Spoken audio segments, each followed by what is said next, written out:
ठीक है। तो पहले जो पैरामीटर है इसमें, वो पैरामीटर क्या है, नाइट्रोजन गैस का प्रेशर। पहला पैरामीटर यही है ना, नाइट्रोजन गैस का प्रेशर। तो नाइट्रोजन गैस जो होती है, क्या मानते हो बोतल के अंदर में, इस एक्यूमुलेटर में कहाँ भरी होती है? सर आधे में सर वो होता हमारा गैस होती है। देखो इसके अंदर में क्या होता है, एक लाइन आती है यहाँ से पंप से, ठीक है। इससे क्या आएगा, यहाँ से ऑयल। ये टैंक है, यहाँ से पंप से जो है ना इसको चार्ज करते हैं इसको, ठीक है। इस वाले हिस्से के अंदर में जो होती है वो होती है नाइट्रोजन। नाइट्रोजन हमेशा हम ऊपर से फिल करते हैं। जो भी मशीन का ऑपरेटर है या सुपरवाइजर है वो नाइट्रोजन फिल करेगा, ऊपर से वो ऊपर से फिल करेगा, करेक्ट। तो हमें जो ये चेक करना है ना, नाइट्रोजन गैस का प्रेशर कितना है, तो वो किस कंडीशन में चेक हो सकता है, जब ये पंप बंद हो, जब ये चार्जिंग जो है बंद हो। क्योंकि जब नाइट्रोजन भरते हैं इसमें और जब पंप चलता है तो ये जो पिस्टन नीचे में है ना, ये पिस्टन पहुंच जाता है ऊपर चार्जिंग वाली पोजीशन के अंदर, ठीक है। तो उस समय नाइट्रोजन का प्रेशर जो है ना वो एग्जैक्ट मालूम नहीं होगा। तो कब चेक कर सकते हैं हम लोग, पंप बंद करेंगे, पंप होने के बाद में जो ऊपर गेज लगा होता है यहाँ पे, उसके अंदर में ये जो गेज है ये धीरे धीरे डाउन होगा, करेक्ट। और जब सारा ऑयल लाइन के अंदर में से टैंक में चला जाएगा, ठीक है, 4 से 5 मिनट के अंदर में ये टैंक के अंदर में ऑयल सारा लाइन से चला जाएगा, तो हम वहाँ पे नाइट्रोजन गैस का प्रेशर जो है चेक कर सकते हैं, ठीक है। तो ये एक मेथड हुआ चेक करने का। दूसरा है इसके अंदर में parameter accumulator charging pressure. Accumulator charging pressure बहुत सिंपल है, पंप ऑन होगा हमारा इसके अंदर में, और पंप ऑन होने के बाद में ये पिस्टन जो है ऊपर जाएगा, तो यहाँ का जो प्रेशर है ये अप होगा। तो जो प्रेशर उस गेज के अंदर में आ रहा होगा ऊपर में, वो हमारा एक्यूमुलेटर चार्जिंग प्रेशर हो जाएगा, ठीक है। अच्छा, ये कुछ मशीनों के अंदर में आपके डिस्प्ले पैनल में ही दिखा देगा, डिस्प्ले पैनल में ही दिखा देगा, ठीक है। जैसे तुम्हारे ये जो है एलकी की मशीन है, यूजुकी की मशीन है, 800 टन की मशीन है, उसमें दिखा देगा। पर पीछे गेज तो लगा ही होगा, है ना। तो आप ये इंश्योर करो, कहते बड़ी मशीन होती है ना 800 टन, उसका गेज ऊपर में लगा होता है, ठीक है। तो उसके अंदर में आप पैनल पे देख सकते हो, ठीक है।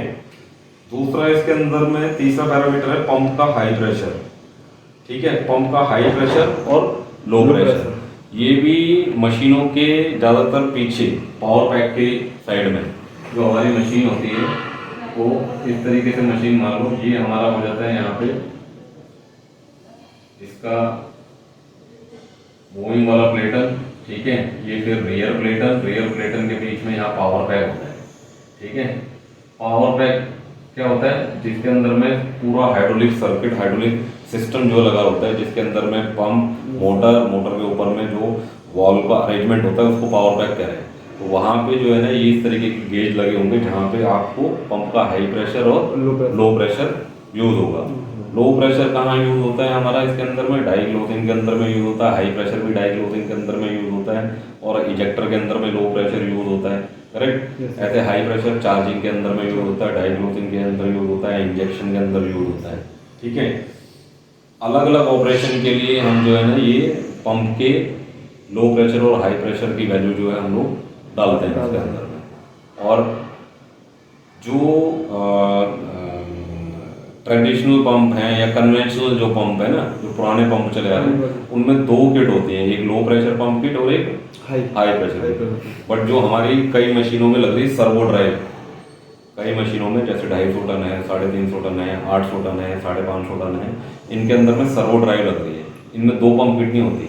सर्वो ड्राइव की थ्रू ही वो आरपीएम जनरेट करती है मोटर के, उससे ही हमारा जो है एक ही मोटर से, एक ही पंप किट से जो है डिफरेंट जो है प्रेशर जो है क्रिएट कर सकता है पंप जो है, ठीक है। 5वां पॉइंट जो है die open time. Die open time से क्या मतलब समझ रहे हो? तो डाई हमारा कितने टाइम में डाई हमारी ओपन होगी? डाई ओपन होगी मतलब ये सॉलिडिफिकेशन टाइम होगा। शॉर्ट लगने के बाद में हमारा कितनी देर सॉलिडिफिकेशन होगा, कितनी देर कूलिंग होगी इसके अंदर में, ठीक है।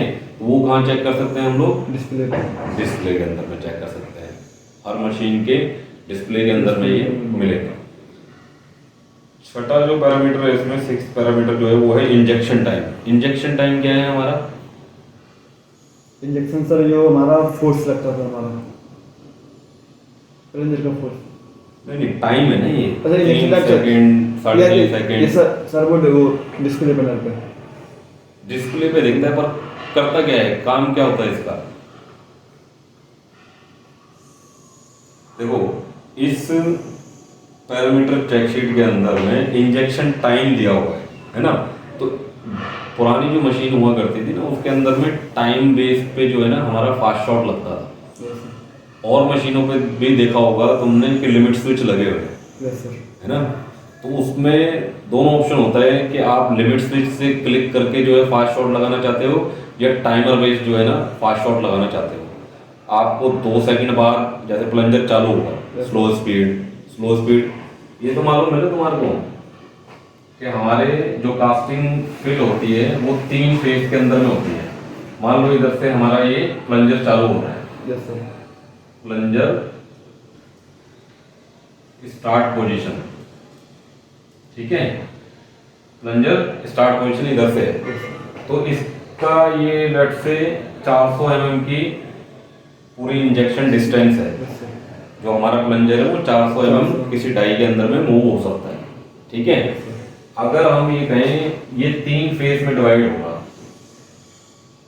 ये हो गया हमारा फर्स्ट फेज, ठीक है, जिसको हम कह सकते हैं स्लो स्पीड फेज, ठीक है। ये वाला जो फेज होगा ये क्या होगा हमारा? सेकंड फेज, या कह सकते हैं फास्ट शॉट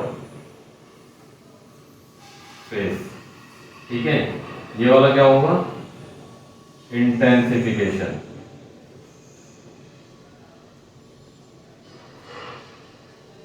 ठीक है। 3 फेज के अंदर में हमारी ये कास्टिंग जो है फिल होती है। 3 फेज के अंदर में प्लंजर को मूव करना पड़ता है कास्टिंग को फिल करने के लिए, ठीक है। इस पैरामीटर चेक शीट में कहीं पे भी फर्स्ट फेज सेकंड फेज की डिस्टेंस वैल्यू नहीं लिखी हुई है, चेक करने के लिए नहीं कह रहे हैं। उसकी जगह इसने क्या दे दिया है यहाँ पे? इंजेक्शन टाइम, यानी कि 3 से 5 सेकंड के बाद ये स्टैंड को दिया हुआ है इसके अंदर में विड्थ दी हुई है, और एक्चुअल में कितना किया हुआ है? 3 सेकंड के बाद। यानी कि प्लंजर जब यहाँ से स्टार्ट होगा तो जैसे ही 3 सेकंड हो जाएंगे इसको मूव करते करते, तो ये फास्ट शॉट लगा देगा, ठीक है। फास्ट शॉट के अंदर जो एकदम से इंस्टेंट जो मूवमेंट मिलती है वो कहां से मिलती है? जो ये एक्यूमुलेटर है जो हमने चार्ज किया है, तो उधर से बिल्कुल एक ये जैसे हमारा गुब्बारा होता है ना, बलून होता है, वो एकदम से छूटता है जैसे ही उसके अंदर में से एयर निकलती है, तो वैसे ही ये एनर्जी काम करती है और प्लंजर को इंस्टेंट मूवमेंट देती है, ठीक है। इसलिए ये इंपॉर्टेंट है कि हमें इसकी चार्जिंग और नाइट्रोजन की जो प्रेशर है वो चेक करना, इसलिए इंपॉर्टेंट है इसके अंदर, ठीक है ना। इंजेक्शन टाइम समझ के ना, क्लियर हो गया ना कि उसका फास्ट शॉट कितनी देर बाद लगेगा, वो किसके लिए रिस्पॉन्सिबल होगा? कास्टिंग जो अच्छे से फिल होगी या नहीं होगी, उसके अंदर में पेस्टिंग करने की जरूरत पड़ेगी नहीं पड़ेगी, ये उस बात में निर्भर करता है। तो ये पैरामीटर का इंपॉर्टेंस इसलिए भी है कि कास्टिंग के फिलिंग पे डायरेक्ट इम्पैक्ट करेगा, ठीक है। अगला पैरामीटर जो है इसके अंदर में, अच्छा मैं तुम्हारे को ये बताना भूल गया कि ये तो एक तरीके का होता है जिनके अंदर लिमिट स्विच के लगे हुए हैं, जिनमें प्रॉक्सी स्विच लगे हुए हैं, जिसमें डिस्टेंस जो है ना डाली होगी कि फर्स्ट फेज जो है कितने डिस्टेंस तक चलेगा। ये 400 mm थी, हमने बोला कि भाई ये 250 mm के बाद में जो है ना फास्ट शॉट लग जाना चाहिए। कितनी डिस्टेंस तक लगते रहना चाहिए? हमने बोला कि जी 250 से लेके 350 तक जो है ना ये फास्ट शॉट लगना चाहिए। 350 के बाद में जाके जो है हमारा ये इंटेंसिफिकेशन प्रेशर जो है वो इंटेंसिफिकेशन फेज जो है वो स्टार्ट हो जाना चाहिए। फर्स्ट फेज के अंदर में क्या होता है? फर्स्ट फेज का क्या काम है? स्लो में जाना, ठीक है। स्लो स्पीड जो है हमारी वो कितनी है? अब स्लो स्पीड के अंदर में इसमें अभी आगे आएगा कि कई मशीनों के अंदर में हम राउंड के अंदर में मेजर करते हैं कि कितना राउंड खोले हम लोग। अरे बात समझ में, राउंड खोलने आएंगे जो वो राउंड दिखाया था ना उसने अभी मशीन के ऊपर में, अच्छा जो घुमाने वाला था है ना, कितने साइकिल घुमाए, एक राउंड मतलब हमने 360 जो है पूरा घुमा दिया तो एक राउंड हो गया। ठीक है। तो इसमें जैसे लिखा हुआ है कि फर्स्ट फेज स्पीड के लिए हमने 3 राउंड खोले हुए हैं, 3 टर्न जो है ओपन किए हुए हैं। कुछ मशीनों में होगा, जैसे 800 टन की मशीन है हमारे पास में, उसमें मशीन से ही डाल देते हैं हम लोग, डिस्प्ले पैनल में डाल देते हैं। और अगर डिस्प्ले में नहीं डालते हैं तो हम लोग क्या करते हैं, पीछे राउंड खोलते हैं और डिस्प्ले में दिखा देता है वो, फिर मीटर पर सेकंड में दिखाएगा, स्पीड को मीटर पर सेकंड में दिखाएगा। जैसे यहाँ पे लिखा हुआ ना टर्न ना लिख के उसमें मीटर पर सेकंड में तुम्हें मेजर करना पड़ेगा कि भाई इसने पीछे 5 राउंड खोले हुए हैं, पर मीटर पर सेकंड में वो डिस्प्ले में दिखा देगा, ठीक है। उसके बावजूद भी जिन मशीनों के अंदर में तुम्हें मैनुअली लिखा हुआ है, ठीक है, ये टर्न लिखा हुआ है ना, इस टर्न को हमारे पास एक मशीन है द SDS HPDC कियोस्क जो बाहर रखी है रिसेप्शन पे, ठीक है, ट्रेनिंग की मशीन, उसके अंदर में एक सॉफ्टवेयर है जिसमें क्या होता है कि ये जो टर्न है किसी भी मशीन का, कितने भी टनेज की मशीन हो, उसका टर्न जो है वो कन्वर्ट करके दे देता है तुम्हारे को मीटर पर सेकंड में, ठीक है। उसमें क्या करेगा, जैसे तुमने वो 3-4 चीजें पूछेगा तुमसे, वो चीजें डालने के बाद में एक ग्राफ जनरेट करके दे देगा वो तुम्हारे को, ठीक है। यहाँ पे लिखे होंगे 1 टन 2 टन 3 टन 4 टन ऐसे 12 टन। हर मशीन के अंदर में ये ध्यान रखना कि कोई भी कितने भी टनेज की मशीन क्यों ना हो, उसमें 12 राउंड होंगे ही होंगे, फर्स्ट फेज के भी और सेकंड फेज के भी, ठीक है। तो वो क्या बोले, वो ग्राफ क्या जनरेट करके देगा किसी भी मशीन के लिए, यहाँ तो राउंड लिखे होंगे और यहाँ लिखी होगी तुम्हारी स्पीड। वो ये बता देगा कि 120 टन की मशीन जो है तुम्हारे पास में, उसमें अगर तुमने 2 राउंड खोले तो कितना मीटर पर सेकंड जो है वो बना रही है, ठीक है। तो हर मशीन का ग्राफ जो है उससे उस मशीन से मिलाता है, कियोस्क मशीन से जो है जनरेट कर लो, उसके प्रिंट आउट निकालो, उसको लेके रखो। अगर इसने लिखा है यहाँ पे 3 टन, तो उससे तुम बता सकते हो 3 टन का मतलब ये इतना मीटर पर सेकंड। तो यहाँ पे फिर सारे के सारे प्रोसेस पैरामीटर चेक शीट जो है एक ही यूनिट के अंदर में बनाना चालू करो, मीटर पर सेकंड, टर्न का और इनका चक्कर खत्म करो फ्लो से, ठीक है। एक ही उसमें यूनिट में मेजरमेंट होगी तो सबको समझने में आसान होगी, ठीक है। तो फर्स्ट फेज का जो काम है वो काम है तुम्हारा मेटल को हमारे डाई के अंदर में गेट तक ले जाना। ये मान लो हमारी डाई है कोई, ठीक है, ये इसका गेट एरिया है। तो जब प्लंजर यहाँ शॉर्ट स्लीव से चालू होता है तो स्लो स्पीड के अंदर में गेट तक ले जाना। स्लो स्पीड में गेट तक क्यों ले जा रहे हैं, पूरी कास्टिंग क्यों नहीं फिल कर देते हम लोग? वो इसलिए नहीं कर देते कि जब हम high pressure die casting use कर रहे हैं तो इसमें एटोमाइजेशन यानी कि एकदम पार्टिकल अलग अलग होके जो है ना वो कास्टिंग को फिल करते हैं, जिससे कि मिनिमम वॉल थिकनेस का पार्ट भी जो है हम लोग फिल कर सकते हैं। जितना मोटा पार्टिकल होगा उतनी ही हमारी कास्टिंग की थिकनेस जो है वो ज्यादा होगी, करेक्ट। तो हम क्या करते हैं, हाई स्पीड के अंदर में फिल करने के लिए यहाँ पे अगर यहीं से इनिशियल स्टेज से ही इसको फास्ट शॉट में लेके जाएंगे तो मेटल के स्प्लैश होने के चांस हैं, उसमें टर्बुलेंस होने के चांस हैं, उसमें एयर इंटरप्ट होने के चांस हैं, ठीक है। तो फर्स्ट फेज का रोल क्या है कि मिनिमम एयर इंटरप्टमेंट के साथ में मेटल को गेट तक ले जाना। फर्स्ट फेज का क्या काम है सर? मिनिमम एयर इंटरप्टमेंट के साथ में गेट तक ले जाना, ठीक है। और ये वैलिडेट करने का जो तरीका होता है ना वो हम कर सकते हैं प्रीफिल टेस्ट से। प्रीफिल टेस्ट से क्या होता है कि जो हमने स्पीड डाली है और जो हमने डिस्टेंस हमने इसके अंदर बताई है कि 250 mm तक जाना चाहिए, तो मेटल को उतनी स्पीड में ले जाके रोक दो वहीं पे, जिससे कि मेटल गेट पे तो पहुंच गया, यानी कि हमारी डिस्टेंस सही है, ये वैलिडेट हो गया। अब उसके अंदर में जब आप बनाओगे ना तो इस तरीके से बन के आएगा ये गेट एरिया। इतना जो है ना बिस्किट जो है ना वो बड़ा बनेगा क्योंकि हमने कास्टिंग नहीं फिल करी ना, वहीं रोक दिया, पहले 250 mm तक ही रोक दिया, फास्ट शॉट लगने नहीं दिया हमने, ठीक है। तो यहाँ पे क्या होगा, इसके अंदर में अगर होल बने हुए हैं, गड्ढे बने हुए हैं, तो उसमें एयर इंटरप्ट हुई है। अगर वो पूरा सॉलिड है तो यानी कि मिनिमम एयर के साथ में गई है। तो ऐसे हम बड़े आसान तरीके से वैलिडेट कर सकते हैं कि हमारी स्पीड ये सही है, ठीक है जी।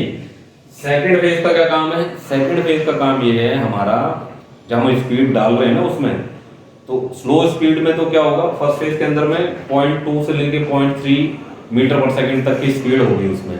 जैसे ही फास्ट शॉट पे जाएंगे तो ये 2.5 से लेकर 3.5 मीटर पर सेकंड तक जाएगी।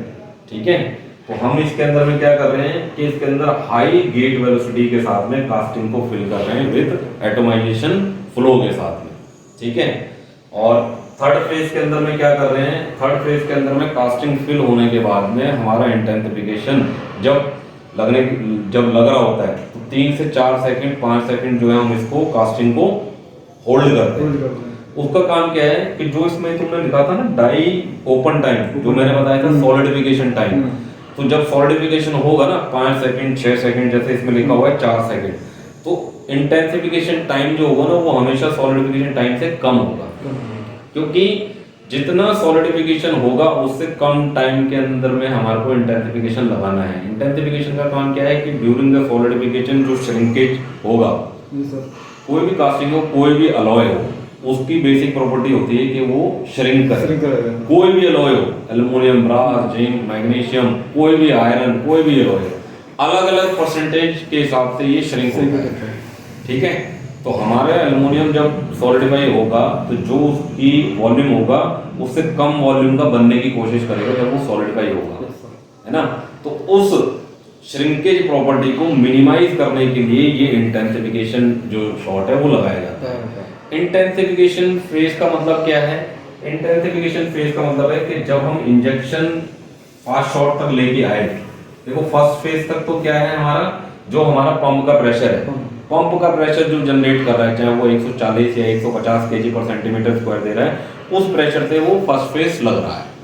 जब हमारा ये फास्ट शॉट लगता है तो जितना हमने एक्यूमुलेटर चार्ज किया है, एक्यूमुलेटर चार्जिंग प्रेशर हमने बताया है इसको कितना चार्ज करते हैं, जैसे मैं वो 120 केजी पर सेंटीमीटर पे चार्ज हो, तो उस दौरान क्या होगा कि वो 120 केजी का प्रेशर जो है उसके ऊपर में लग रहा होगा ड्यूरिंग द फास्ट शॉट। ठीक है, अब इंटेंसिफिकेशन में ऐसा क्या चेंज हो जाएगा कि वो श्रिंकेज को कम करेगा। वो क्या होता है कि मान लो 800 टन की मशीन जब देखोगे ना, उसमें एक कर्व जनरेट होती है पैनल के अंदर में, ग्राफ है ना, ग्राफ जनरेट होता है ना उसमें।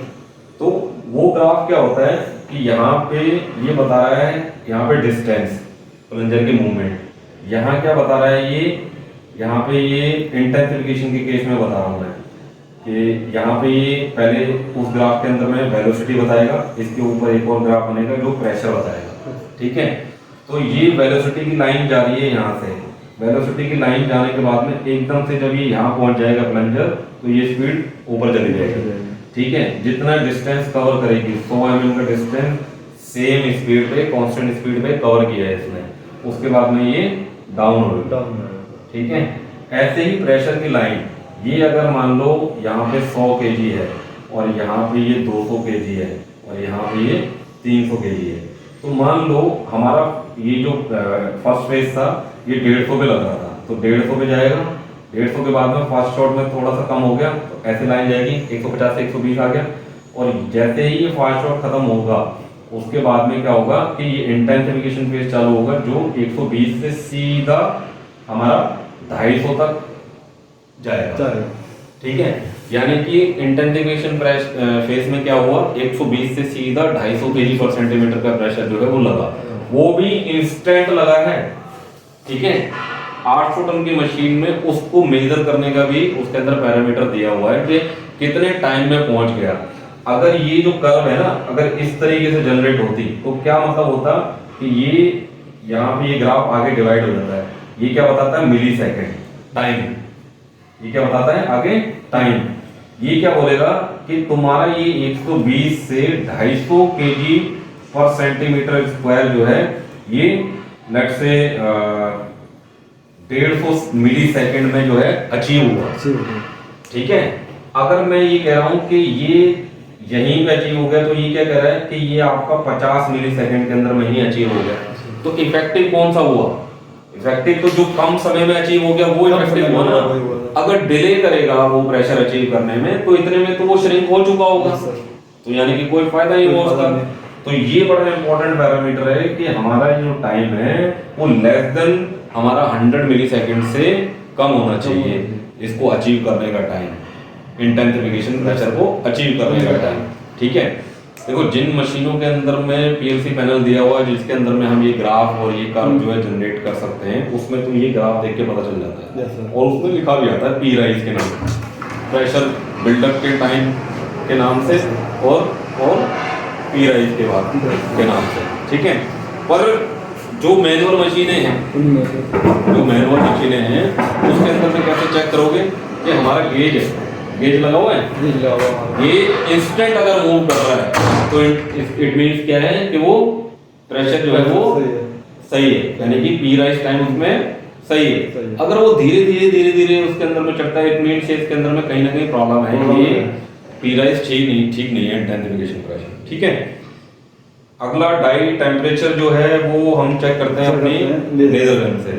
डाई का टेम्परेचर जो है वो इम्पोर्टेंट क्यों है और चेक कब करना है हमारे को इसके अंदर में, जब हमारा आफ्टर स्प्रे, जब हम स्प्रे करते हैं ना, वो इसलिए मैटर करता है कि जब हम नेक्स्ट कास्ट करने के लिए तैयार हैं, वो कौन सी स्टेज है, आफ्टर स्प्रे, यानी कि जब हम कास्ट करने जा रहे हैं उस समय डाई का सरफेस टेम्परेचर क्या है, तो हमने क्या चेक करना है, आफ्टर स्प्रे के बाद। और बिफोर स्प्रे भी कई लोग चेक करते हैं, तो उससे क्या निकालते हैं हम लोग, डिफरेंस निकालते हैं, ज्यादा डेल्टा नहीं होना चाहिए।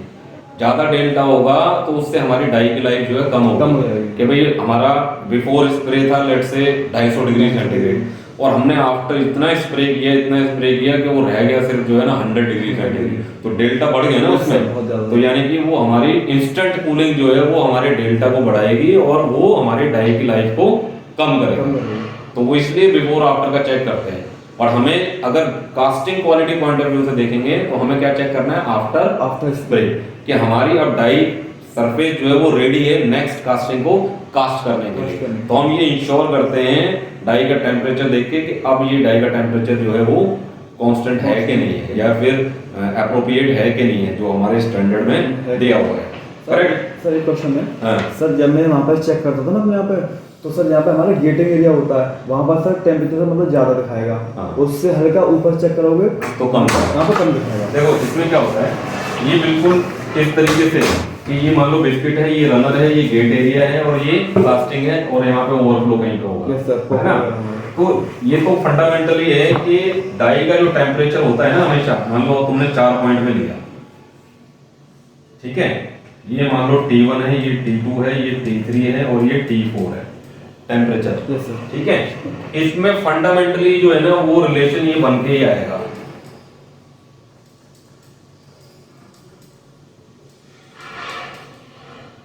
क्या मतलब हुआ इसका, कि ऊपर से नीचे की तरफ जो है वो इंक्रीजिंग ऑर्डर में आएगा।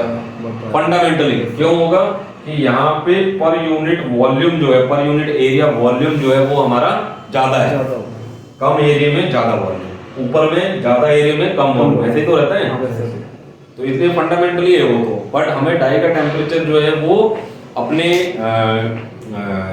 पॉइंट जो है डिसाइड करने होते हैं हर डाई के अंदर में, कि कितने पॉइंट के अंदर में टेम्परेचर जो है कितना होना चाहिए डाई की थिकनेस के हिसाब से। जैसे कि हमारा जो प्रॉब्लमेटिक एरिया है, प्रॉब्लमेटिक एरिया क्या होगा कि जहाँ पे और कंपोनेंट के कंपैरिजन में वॉल थिकनेस जहाँ पे कम होगी और वो फिलिंग यानी गेट एरिया से दूर है, तो वो प्रॉब्लमेटिक एरिया होगा। तो हमें वहाँ का टेम्परेचर जो है इंश्योर करना है। तुमने डाई कास्टिंग चेक करी, वहाँ पे बार बार जो है नॉन फिलिंग आती है, उसके अंदर में फ्लो मार्क्स आते हैं, तो वहाँ पे वो टेम्परेचर इंश्योर करना चालू है, तो एक पॉइंट तुम्हारा वहाँ हो जाएगा कि भाई यहाँ पे तो टेम्परेचर इतना होना ही चाहिए, ठीक है। जब हम लेजर गन से चेक कर रहे हैं, ठीक है, जब हम अगर थर्मल कैमरे से करते हैं तो एक सिंगल क्लिक के अंदर में पूरी इमेज की फोटो हमारे पास आ जाती है और अलग अलग पॉइंट पे हम लोग टेम्परेचर देख सकते हैं वहाँ पे। बट लेजर गन के अंदर में क्या है कि जहाँ पे पॉइंट लगाओगे वहीं पे बताएगा, तो इसलिए मल्टी पॉइंट पे हमें लेना है और प्रॉब्लमेटिक एरिया आइडेंटिफाई करके स्पेशली उसको तो इंश्योर करना है कि यहाँ पे टेम्परेचर रहे उसके अंदर, ठीक है। गेट एरिया पे टेम्परेचर चेक करना कोई राइट मेथड नहीं है। आप गेट एरिया कास्ट नहीं कर रहे, आप कास्टिंग कास्ट कर रहे हो, तो कास्टिंग का टेम्परेचर इंश्योर करना जरूरी है। कई बार क्या होता है ना, लोग बाग जो ऑडिट वगैरह को पास कराने के लिए इसमें लिख तो देते हैं कि 150 डिग्री से लेके 180 डिग्री सेंटीग्रेड हमारा डाई का टेम्परेचर होता है, पर डाई के अंदर में कास्टिंग के अंदर में आता ही नहीं हो। अगर आएगा भी तो किसी एक एरिया में आएगा, तो उसके लिए क्या करते हैं कि सबसे हाई या तो यहाँ बिस्किट पे लगा के, डिफ्यूजर पे लगा के दिखा देंगे, रनर पे लगा के दिखा देंगे, गेट एरिया पे लगा के दिखा देंगे, है ना। तो वो सही मेथड नहीं है वो, ठीक है। उसके बाद में first phase speed, second phase speed. First phase speed मैंने बता दिया तुम्हारा, ठीक है ना। सेकंड फेज स्पीड मैंने बता दिया। बिस्किट थिकनेस, बिस्किट थिकनेस जो है इसके अंदर में हमेशा हमें क्या करना है, जो रनर का जो ये वाला मैक्सिमम थिकनेस वाला एरिया है ना, इससे हमारे को 1.25 टाइम्स जो है हमारे को इसकी थिकनेस रखनी है। रनर की वॉल्यूम में मान लो 15 mm, अब इसको मल्टीप्लाई करेंगे 1.25 से तो 18-20 mm के आसपास आएगी, 20 mm के आसपास आएगी, 21 mm आएगी। तो वो हमारी बिस्किट थिकनेस होनी चाहिए। क्यों होनी चाहिए? सेम ये फंडामेंटल जो है ना, ये इम्प्लीमेंट करने के लिए कि जहाँ पे थिकनेस ज़्यादा होगी पर यूनिट एरिया की, वहाँ पे टेम्परेचर ज़्यादा होगा। और हमें क्या करना है कि यहाँ पे टेम्परेचर ज़्यादा रखना है, ऊपर से नीचे की तरफ बढ़ाते हुए लाना है। तो वो तभी होता है कि जब वहाँ पे थिकनेस जो है पर यूनिट एरिया ज़्यादा हो, ठीक है। मेटल का टेम्परेचर, मेटल का टेम्परेचर हम लोग हैंड पायरोमीटर से चेक कर सकते हैं। जो होल्डिंग फर्नेस में थर्मोकपल लगे होते हैं उनके अंदर कुछ ना कुछ एरर होता है, उसको कैलिब्रेट करने का यही तरीका है कि हैंड पायरोमीटर से हम लोग उसको इंश्योर करें, ठीक है। और मेटल टेम्परेचर की इंपॉर्टेंस इतनी है कि मेटल टेम्परेचर हमारा जो डाई का टेम्परेचर बनने वाला है, या जो हर शॉट के अंदर में हमारी डाई के अंदर हीट जाने वाली है, वो उस टेम्परेचर से इंश्योर होगा, ठीक है। और दूसरी चीज कि जो हमारी कास्टिंग की फिलिंग से रिलेटेड जो डिफेक्ट होते हैं, ठीक है, वो किस बात पे निर्भर करते हैं, किस एक पैरामीटर पे निर्भर करते हैं, हमारे फिलिंग टाइम पे। Casting filling time, casting filling time जो है हमारा हाई प्रेशर डाई कास्टिंग के अंदर में जितनी वॉल थिकनेस कम होगी तो उतना ही हमारा फिलिंग टाइम जो है वो कम होता है, यानी कम टाइम में हमें वो कास्टिंग जो है फिल करनी होगी, करेक्ट। तो इस फिलिंग टाइम को डायरेक्ट तो किसी भी प्रोसेस चेक शीट के अंदर में मेजर नहीं करते हम लोग कहीं पे भी। तो इसको इंश्योर करने के लिए जो दूसरे इसके हिडन पैरामीटर हैं, जो इसके वेरिएबल हैं, उसको हम लोग मॉनिटर करते हैं। जैसे कि इसका जो फॉर्मूला होता है वो ये होता है, ठीक है, कि टी और T I minus T J plus S Z, ठीक है, और टी जे माइनस टी डी,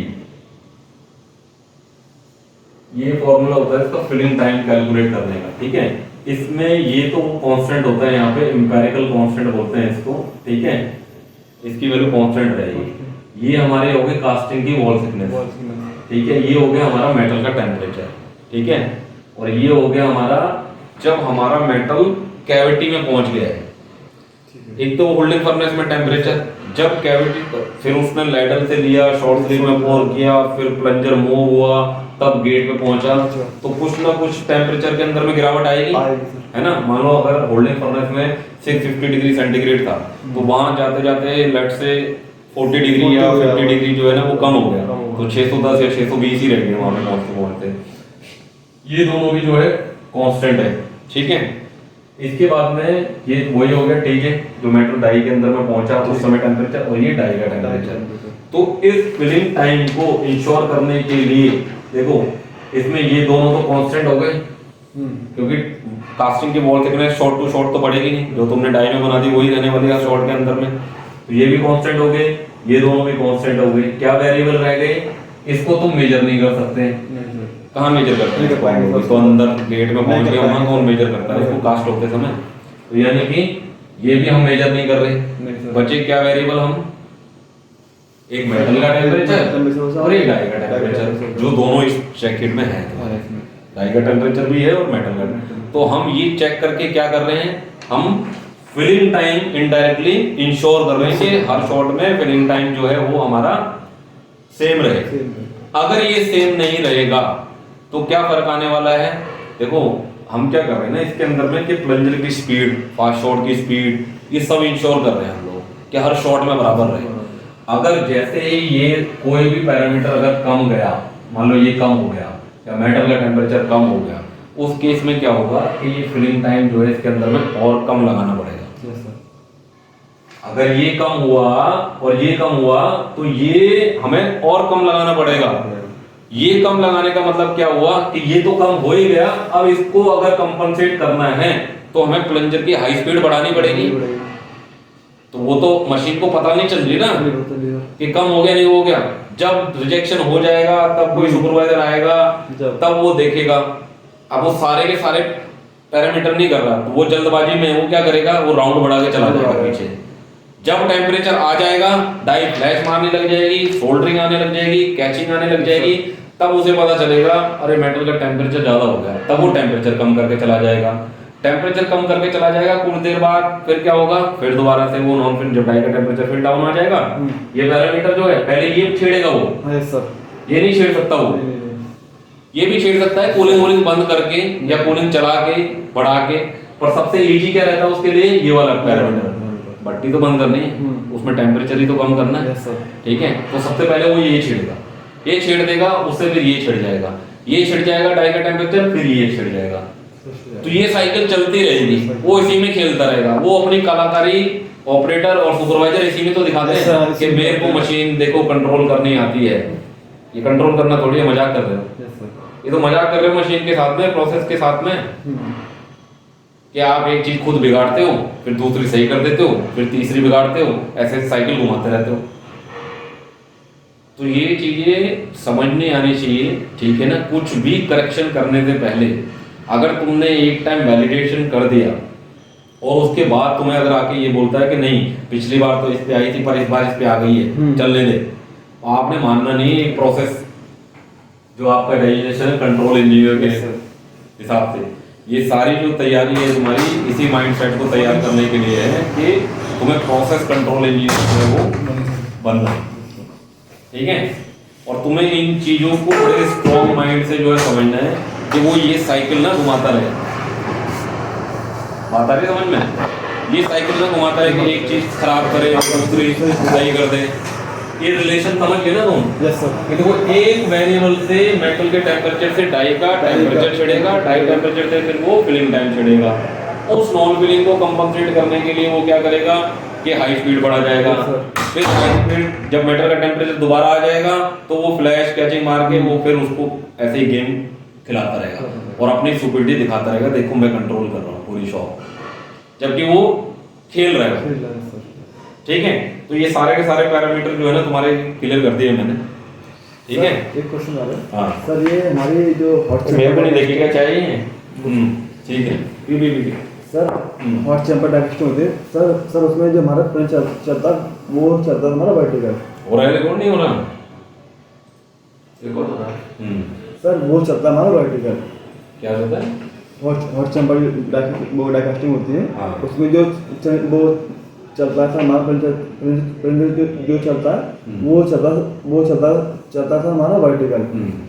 अब सर उसमें सर हमको जितनी सर नीड होती है मटेरियल की उतना सर मिल जाता है, बाद बाकी सर हमारा वापस आ जाता है उसमें, क्योंकि सर वो अटैच होती है, उसमें फंडेस होती है।